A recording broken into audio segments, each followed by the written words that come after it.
Hello all and welcome to today's video, and today we are going to talk about whether or not it is a good idea to pick up CVS and Walgreens orders. There are a lot of people that have differing opinions on this, just like everything else when it comes to food delivery. So I want to break down for you today what my opinion is on it and whether it is a good choice or not for you to do these types of deliveries. This is especially prevalent on DoorDash. However, I have seen these types of orders on Uber Eats also. Haven't seen anything like this on GrubHub yet, but they will probably try to get into that game at some point also. So today I want to break down to you how you can make good money shopping at CVS and Walgreens for people. I want to start by saying, if you have not downloaded my metric spreadsheet, I don't know what you're waiting for. It is down here in every description, in every video that I put out, a link to my metric spreadsheet. I'm going to throw it up here on the screen real quick so you guys can take a look at it. If you look at the first two columns, I put in my start time and my end time. That gives me my total time that I've worked for a shift. I also put in the miles, and then for each individual app that I work, I put the dollars that I've made, the time I actually worked on that app, and the number of deliveries. Then if you head to the bottom, you'll see that it calculates out what your average dollar per hour is. It also gives you your average per mile. And then finally, it tells you what your average per delivery is. This is really important for you. I just did a video on how important metrics are for you to make sure that you're getting the most out of the time that you put into food delivery. Go keep track of your metrics, see where you are, and see where you need to improve.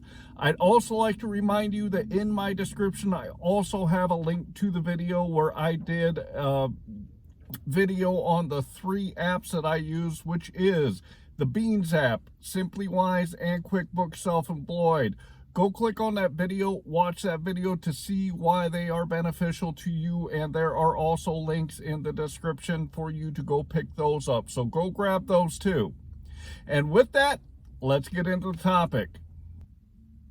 A lot of people are against doing CVS and Walgreens shopping orders on DoorDash, and they say that a lot of them are because it takes a lot of time. You have to drive to the establishment, you go in, you have to search around and find the items that you need to find, and then you gotta go pay for it, and then you take it to the customer. And this, a lot of people say, takes so much time that it's not worth the time to do that. And I understand that philosophy. I understand that if you don't know where to go into a CVS or Walgreens to grab what is on the app for you to pick up, it can take a very long time for you to get the stuff that you need to get. And also, if they're out of stock, that can cause a problem too. So I understand why some people have that sentiment, and I understand why people feel this way. There is a flip side of that though, and I'm going to talk about that next. The first thing I want to point out is that DoorDash typically pays you a little bit better for doing these shop and pay orders.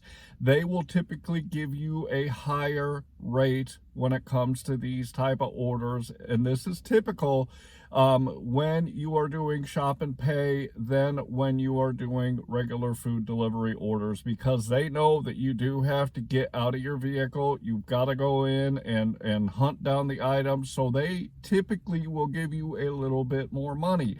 This isn't the case all the time, so you've got to really look at what they are offering you in the payout if you decide to take a CVS or Walgreens order.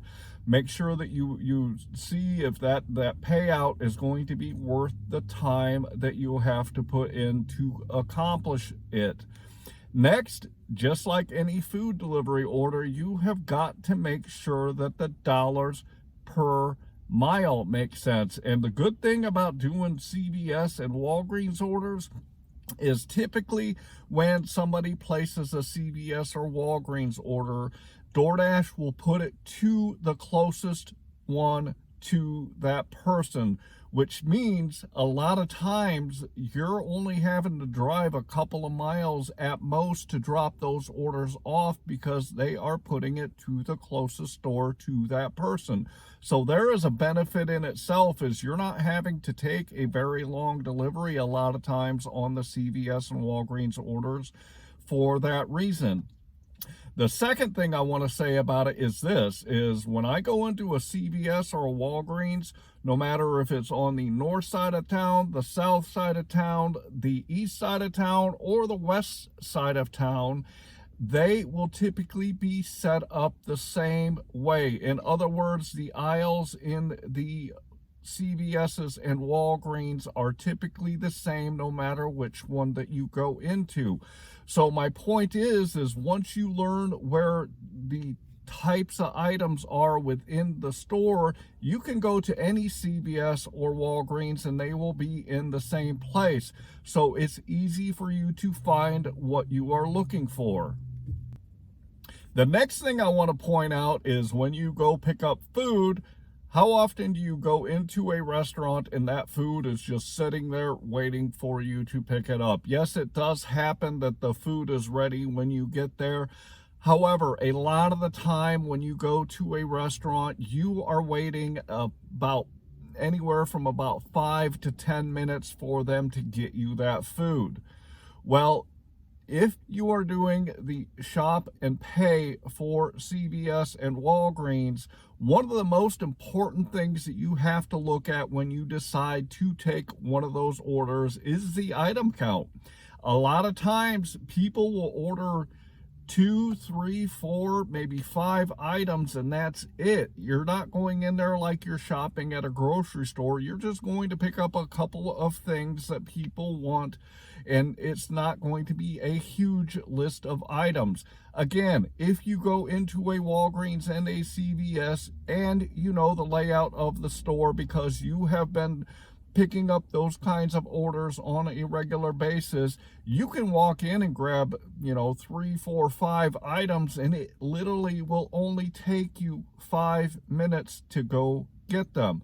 On top of that, they're offering a lot of self-checkouts in Walgreens now, so you can get right in and you can get right out with the items that you want to get. So if you pick the right orders when you get offered them, you can actually get in and out of the store within 5 minutes. So you're not waiting any longer than you would wait for an order at a restaurant. On top of that, they are offering self-checkout at a lot of the CVS's and Walgreens now, so you can get right in and you can get right out when you go and do these orders. So what do I think about CVS and Walgreens? What is my overall opinion on it? My overall opinion on CVS and Walgreens orders is this. You've got to look at the dollars that they're offering you. If it makes sense for your dollars to time, and you look at the miles and it makes sense for your dollars per mile, and the item count isn't outrageous, you can make really good money doing CVS and Walgreens orders. You can go out there and grab those orders. You can do it as quick as you would a food delivery order, and you can make more money doing it than you would on food delivery. So what my recommendation for you is, go out there and try it. Go out there and test it in your marketplace. As I always say, with everything that I throw out there to you, you have got to go into your marketplace and test it out yourself to see how it works in your marketplace. But I'm going to suggest that if you learn the layout of CVS's and Walgreens, and you pick those dollar to time that are good, the dollar to mile that are good, and something that is not excessive on item count, you can make really good money doing these. And typically with the orders that I get, a lot of times people are looking for snacks. In other words, you're going to be grabbing ice cream, you're going to be grabbing candy, chips, and soda, and energy drinks. Those are probably the 5 most things that I pick up on a regular basis on these types of orders. So you're not having to search throughout the store. I will say that sometimes you're grabbing hygiene stuff, you're grabbing medicine, you're grabbing things that people need that are outside of the munchy stuff. But most of the time when I go in there, it is to get these types of things. So it's really easy to get in and out when you are doing these deliveries. So I want you to go try it out in your marketplace, see how you like it, see how it works in your marketplace, and see if you can make a lot of money doing it. And if you find that it works in your marketplace, go with it. If you find that it doesn't work in your marketplace, don't go with it. With that, I'm going to wrap up today's video, and I do want to remind you, head down into that description, grab that metric spreadsheet if you are not using it. Also, go check out the other tools that I put in there, because they can really help you do better when you're out there doing your food delivery. I would like to say that I hope that you are out there getting the money that you and your family deserve. And with that, I'm going to say thanks.